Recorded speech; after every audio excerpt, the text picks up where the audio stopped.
नमस्कार साथियों, मैं राघवेंद्र दुबे। आज हम स्टार्ट कर रहे हैं मध्य प्रदेश सामान्य ज्ञान का प्रैक्टिस सेट। और आज से पर डे आपको मध्य प्रदेश सामान्य ज्ञान का एक प्रैक्टिस सेट भी मेरे इस यूट्यूब चैनल श्री एकेडमी पर प्राप्त होगा। निश्चित रूप से आने वाली मध्य प्रदेश की जितनी भी प्रतियोगी परीक्षाएं हैं उनमें आपके लिए यह प्रैक्टिस सेट बहुत ज़्यादा हेल्पफुल होने वाले हैं। तो टाइम वेस्ट ना करते हुए आइए हम शुरू करते हैं आज का हमारा पहला मध्य प्रदेश सामान्य ज्ञान का ये प्रैक्टिस सेट, जो कि स्टेप बाय स्टेप आपको चैप्टर वाइज मिलने वाला है। हमारा आज का पहला क्वेश्चन है, मध्य प्रदेश के पूर्वी तथा पश्चिमी भाग में लगभग कितने मिनट का अंतर है।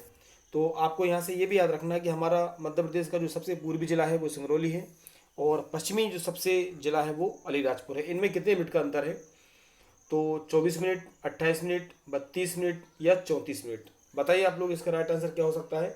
मध्य प्रदेश के पूर्वी तथा पश्चिमी भाग में लगभग कितने मिनट का अंतर है? तो इसके साथ ही राइट आंसर हो जाएगा हमारा 34 minute. Option D right answer है।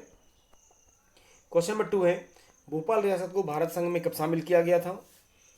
ठीक है, हम जानते हैं कि भोपाल रियासत 1947 में भारतीय संघ में शामिल नहीं हुई थी। तो 1947, 1948, 1950 या फिर 1956। बताएं आप लोग, इसको शामिल कब किया गया? तो इसका राइट आंसर है साथियों हमारा ऑप्शन सी 1949। यहाँ पे ये मिसप्रिंट हुआ है, आपको याद रखना है। ठीक है, 1949। क्वेश्चन नंबर 3 की बात करेंगे, वर्तमान मध्य प्रदेश कि ब्रिटिश भारत में क्या कहलाता था? आपको ध्यान रखना है कि वर्तमान में जो हमारा मध्य प्रदेश है, ब्रिटिश भारत में ये किस नाम से जाना जाता था? प्रिंसली स्टेट्स, रजवाड़े, देसी रियासतें या फिर उपर्युक्त सभी। तो बताइए इसका आंसर क्या होगा? तो साथ ही इसका राइट आंसर है ऑप्शन डी उपर्युक्त सभी।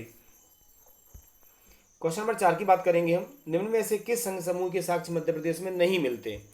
पुराण संघ के, आर्य समूह के, द्रविड़ समूह के या फिर धारवाड़ समूह के। बताएं आप लोग, तो किस समूह के साक्ष्य मध्य प्रदेश में नहीं मिलते? तो इसका राइट आंसर है साथियों ऑप्शन सी द्रविड़ समूह। ठीक है, बात करते हैं हम क्वेश्चन नंबर 5 की। अरावली पर्वत श्रृंखला जो है मध्य प्रदेश के किस क्षेत्र में फैली हुई है? अरावली जो पर्वत श्रृंखला है, हम जानते हैं सबसे प्राचीन श्रृंखला है। ये मध्य प्रदेश के किस क्षेत्र में है? बघेलखंड के पठार में है, नर्मदा सोन घाटी में, मालवा के पठार में या बुंदेलखंड के पठार में। तो साथियों इसका राइट आंसर हो जाएगा ऑप्शन सी मालवा का पठार। ठीक है, अगले क्वेश्चन की बात करते हैं हम। मध्य प्रदेश राज्य है, ऑप्शन ए हमारा समुद्री सीमा से घिरा हुआ राज्य, या फिर पूर्ण भू आवेष्टित राज्य, या अंतर्राष्ट्रीय रेखा को छूने वाला राज्य, या उपयुक्त सभी। तो हम जानते हैं कि हमारा मध्य प्रदेश जो कि 5 अन्य राज्यों की सीमाओं से घिरा हुआ है। हम लोग ना तो किसी समुद्र से घिरे हैं, ना ही अंतर्राष्ट्रीय रेखा को छूते हैं। तो इसका राइट आंसर हो जाएगा साथियों ऑप्शन बी पूर्ण भू आवेष्टित राज्य। बात करेंगे क्वेश्चन नंबर 7 की, मध्य प्रदेश की स्थापना कब हुई थी? 1 नवंबर 1955, 1 दिसंबर 1956, 1 सितंबर 1956 या फिर 1 नवंबर 1956। ये बड़ा ही सामान्य सा प्रश्न है, लेकिन बहुत सारी परीक्षाओं में पूछा गया है। तो इसका राइट आंसर है साथियों 1 नवंबर 1956। ऑप्शन डी सही है इसका। क्वेश्चन नंबर 8 की बात करेंगे, पुनर्गठन से पूर्व भोपाल राज्य था। हम लोग जानते हैं कि पुनर्गठन 1 नवंबर 1956 को मध्य प्रदेश बना। उसके पहले मध्य प्रदेश को 3 भागों में बांटा गया था। तो आपको बताना है कि मध्य प्रदेश जो था वो ए स्टेट का भाग था, बी स्टेट का भाग था, सी स्टेट का भाग था या फिर एक पृथक स्टेट था। तो जो भोपाल था साथियों, आपको याद रखना है, इसका राइट आंसर हो जाएगा ऑप्शन, ठीक है, सी स्टेट का भाग था मध्य प्रदेश। नेक्स्ट क्वेश्चन है, महाकौशल क्षेत्र किस स्टेट में शामिल था? महाकौशल किस स्टेट में शामिल था? स्टेट ए में, स्टेट बी में, स्टेट सी में या फिर स्वयं एक स्टेट था? तो महाकौशल मतलब जबलपुर क्षेत्र की हम बात करते हैं, तो स्टेट ए का भाग था। ऑप्शन ए सही है। हम देखते हैं क्वेश्चन नंबर 10, पुनर्गठन के समय ली गई सिरोंज तहसील किसका हिस्सा बनी? ठीक है, जो राजस्थान में शामिल थी पहले सिरोंज, उसको राज्यों का जब पुनर्गठन हुआ था तो इसको मध्य प्रदेश के किस जिले में शामिल किया गया?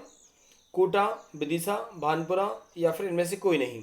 तो आपको याद रखना साथियों, इसका राइट आंसर हो जाएगा option B Vidisha. Question number 11 की बात करेंगे हम, भौतिक बनावट की दृष्टि से वर्तमान मध्य प्रदेश को कितने भागों में बांटा गया है? आपको ये बताना है कि जो मध्य प्रदेश है इसको कितने भौतिक भागों में बांटा गया है। Option A 5, option B 6, option C 7 और ऑप्शन डी 8। तो याद रखिएगा आप लोग, इसका राइट आंसर साथियों ऑप्शन सी, ठीक है, 7 भौतिक भागों में बांटा गया है मध्य प्रदेश को। क्वेश्चन नंबर 12 की बात करेंगे, निम्न पठारों में से किस पठार का निर्माण ज्वालामुखी उद्गार से निकले लावे से हुआ है? ज्वालामुखी उद्गार से हुआ है। मालवा का पठार, बुंदेलखंड का पठार, बघेलखंड का पठार या फिर हीरा पन्ना का पठार। तो बताएं आप लोग कि लाबे से निर्माण किस पठार का हुआ है। तो साथियों इसका राइट आंसर हो जाएगा हमारा ऑप्शन ए, मालवा का पठार। नंबर 13 की बात करेंगे, मध्य प्रदेश में छत्तीसगढ़ के गठन के पश्चात कितने जिले रह गए थे। यहाँ पे ये मिसप्रिंट हुआ है, जिले इसका राइट आंसर है। आपको ध्यान रखना है कि 2000 में जब मध्य प्रदेश से छत्तीसगढ़ अलग बना था तो छत्तीसगढ़ को 16 जिले दिए गए थे और उस समय 45, 48, 61 या 52, तो कितने जिले जो हैं मध्य प्रदेश में शेष थे। तो इसका राइट आंसर हो जाएगा साथियों ऑप्शन ए, 45 जिले। 16 जिले छत्तीसगढ़ को दे दिए गए थे। क्वेश्चन नंबर 14 है, वर्तमान में मध्य प्रदेश में जिलों की संख्या है। अच्छा, यहाँ पे आपको ध्यान रखिए ऑप्शन है 45, 48, 51 और 52। तो इस ऑप्शन के अकॉर्डिंग अगर हम बात करेंगे तो इसका राइट आंसर हो जाएगा ऑप्शन डी, 52। क्वेश्चन नंबर 15 है, किन जिलों का समूह बुंदेलखंड क्षेत्र में आता है। बुंदेलखंड की हम बात कर रहे हैं, मंदसौर, राजगढ़, शिवपुरी या फिर टीकमगढ़, दमोह और छतरपुर, दुर्ग, रायपुर, राजनांदगांव या फिर रीवा, शहडोल, सतना। तो अगर आपको आता है तो बहुत सरल है और नहीं आता तो आप ऑप्शन गलत कर सकते हैं, तो आप सही ऑप्शन तक पहुंच जाएंगे। तो इसका राइट आंसर है बुंदेलखंड जो क्षेत्र है टीकमगढ़, दमोह और छतरपुर आता है, ऑप्शन बी राइट आंसर है हमारा। क्वेश्चन नंबर बात करेंगे 16 की, मध्य प्रदेश में 2003 में नवनिर्मित जिलों में शामिल है सीधी, हरदा, बड़वानी और बुरहानपुर। तो साथियों हम जानते हैं कि 2003 में 3 नए जिले बनाए गए थे, जिनमें कि हमारा बुरहानपुर शामिल है जो कि खंडवा से अलग करके बनाया गया था। तो इसका राइट आंसर हो जाएगा option D, Burhanpur. Question number 17 की बात करेंगे, वर्तमान में क्षेत्रफल की दृष्टि से मध्य प्रदेश का सबसे बड़ा जिला युग्म कौन सा है। यहाँ पे 2 जिले बताना है जो आपको सबसे बड़े हैं, छिंदवाड़ा सीधी, छिंदवाड़ा सागर, सागर Mandla, Chhindwara Betul.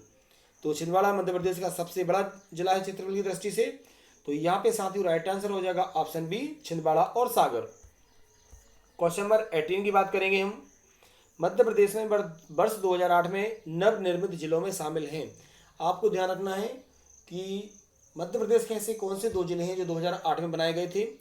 Option A Alirajpur, option B Singrauli, option C A और बी दोनों और डी ऑप्शन केवल ए सही है। तो साथ ही उसका राइट आंसर हो जाएगा ऑप्शन सी, अलीराजपुर और सिंगरौली दोनों ही सही हैं। क्वेश्चन नंबर 19 की बात करेंगे हम, मध्य प्रदेश के 3 प्रमुख जिले कौन से हैं जो कर्क रेखा के सबसे अधिक समीप हैं। हम लोग जानते हैं कि मध्य प्रदेश के बीचों बीच से जो है कर्क रेखा गुजरती है। तो आपको बताना है कि कौन कौन से जिले कर्क रेखा के सबसे समीप हैं। इंदौर, जबलपुर, भोपाल, राजगढ़, विदिशा, मंडला, उज्जैन, रतलाम और राजगढ़ या फिर शिवपुरी, छतरपुर और रीवा। तो इसका राइट आंसर हो जाएगा ऑप्शन सी, उज्जैन, रतलाम और राजगढ़। ये कर्क रेखा के सबसे नजदीक पड़ते हैं। क्वेश्चन नंबर 20 की बात करेंगे, किस जिले में सतपुड़ा पर्वत श्रृंखला नहीं है। आपको ये बताना है कि सतपुड़ा जो पर्वत श्रृंखला है वो किस जिले में नहीं है। खंडवा, बैतूल, छिंदवाड़ा और बिलासपुर। तो साथियों इसका राइट आंसर हो जाएगा option D, Bilaspur. Question number 21 की बात करेंगे, मध्य प्रदेश के गठन के समय जिलों की संख्या कितनी थी। मध्य प्रदेश का जब गठन हुआ था उस समय जिले कितने थे। ऑप्शन ए 41, ऑप्शन बी 43, उसके बाद 45 और उसके बाद 48। मध्य प्रदेश के गठन की हम बात करें तो साथियों उस समय जिले थे 43, ऑप्शन बी इसका सही हो जाएगा। क्वेश्चन नंबर 22 की बात करें, निम्न समितियां जिलों के पुनर्गठन से संबंधित हैं। बताएं आप लोग, बी आर दुबे समिति, एम एस सिंह देव समिति, ए और बी दोनों या फिर इनमें से कोई नहीं। तो आपको ध्यान रखना है, इसका राइट आंसर हो जाएगा साथियों ऑप्शन सी, सिंधे समिति और बी आर दुबे समिति दोनों ही मध्य प्रदेश के पुनर्गठन से संबंधित हैं। क्वेश्चन नंबर 23 की बात करेंगे, मध्य प्रदेश का सबसे पश्चिमी जिला कौन सा है। पहले के क्वेश्चन में आपको इसका आंसर भी बता चुका हूं मैं आज। तो मध्य प्रदेश का सबसे पश्चिमी जिला अलीराजपुर, मुरैना, बुरहानपुर या फिर सीधी। तो साथ ही उसका राइट आंसर हो जाएगा हमारा option A, Alirajpur. Question number 24 की बात करेंगे, सिगाड़ चोटी, जानापाव तथा धजारी चोटी किस पठार में स्थित हैं। रीवा पन्ना में, बुंदेलखंड में, बघेलखंड में या फिर इनमें से कोई नहीं। तो साथ ही उसका राइट आंसर है इनमें से कोई नहीं। और हमारा आज का लास्ट क्वेश्चन है, मध्य प्रदेश का सर्वोच्च शिखर धूपगढ़ किस पठार में स्थित है। मध्य प्रदेश की प्रतियोगी परीक्षाएं जितनी भी होती हैं उनमें लगभग हर परीक्षा में ये क्वेश्चन पूछा जाता है, बहुत ज़्यादा महत्वपूर्ण क्वेश्चन है परीक्षा की दृष्टि से। मध्य प्रदेश का सर्वोच्च शिखर धूपगढ़ किस पठार में स्थित है? मालवा के पठार में, बुंदेलखंड के पठार में, नर्मदा सोन घाटी में, या फिर सतपुड़ा के पठार में? तो साथियों इसका राइट आंसर है ऑप्शन डी, सतपुड़ा का पठार। महादेव पर्वत श्रेणी है। तो उम्मीद करता हूँ कि यह क्वेश्चन आपके लिए बहुत ज़्यादा अच्छे लगे होंगे। अगर आपको वीडियो पसंद आता है तो वीडियो को ज़्यादा से ज़्यादा शेयर कीजिए, लाइक कीजिए और कमेंट कीजिए। जिन साथियों ने मेरे चैनल को सब्सक्राइब नहीं किया वो चैनल को सब्सक्राइब जरूर करें। पर डे आपको एमपी से संबंधित टॉपिक वाइज एक प्रैक्टिस सेट डेली मिलेगा। ठीक है साथियों, खूब अच्छे से पढ़ाई कीजिए। धन्यवाद।